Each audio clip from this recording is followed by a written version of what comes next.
Shopify Dawn theme banner size tutorial. Hello guys and welcome to this new tutorial. In today's video I'm going to show you how simple and easy it is to change the banner size of your Shopify store. So it is going to be very easy and simple. We're going to head over shopify.com and we're going to see the admin dashboard.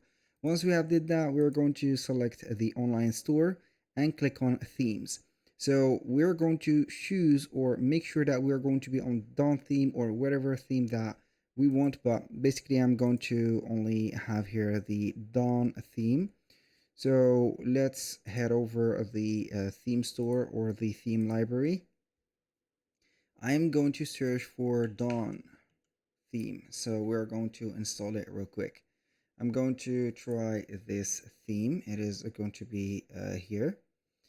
I'm going to head over here, wait for the installation of the theme, and this is it. Normally the horizon is going to be the new theme, but the Dawn one was amazing, so it was very cool. The horizon one I still haven't tested out yet for adding some snippets and also some sections, but I think that they have modified a lot of from the Dawn theme.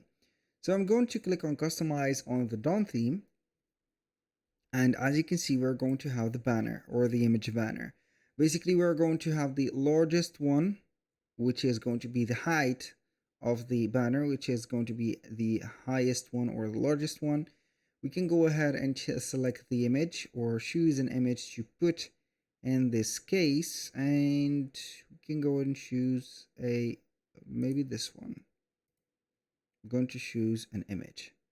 So this is going to be a big image, and we can go ahead and select the height or the height of the specific banner. We can go ahead and click on here, medium, put it medium, small, like that, or we can adapt to first image. We're going to make it full. That means it is going to be full. For the largest, it is going to have a place, but the image is going to be interrupted a little bit.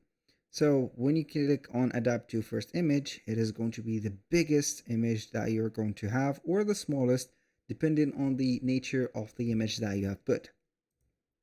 You can add, for example, some animation for it. The overlay opacity, for example, you can go ahead and have some overlay opacity like this. I'm going to have it as a medium like that. This is better. And you can go ahead and add a second image, which is going to be a switch for it. So for the content, you can go ahead and modify the content and everything, the alignment, and here you go. That was pretty much it for today's video. Do not forget to save and publish your theme right there, and then you're going to have everything set up in place. That was all for today's video. Thank you guys for watching. I hope that you have enjoyed the content, and I hope to see you in the next one.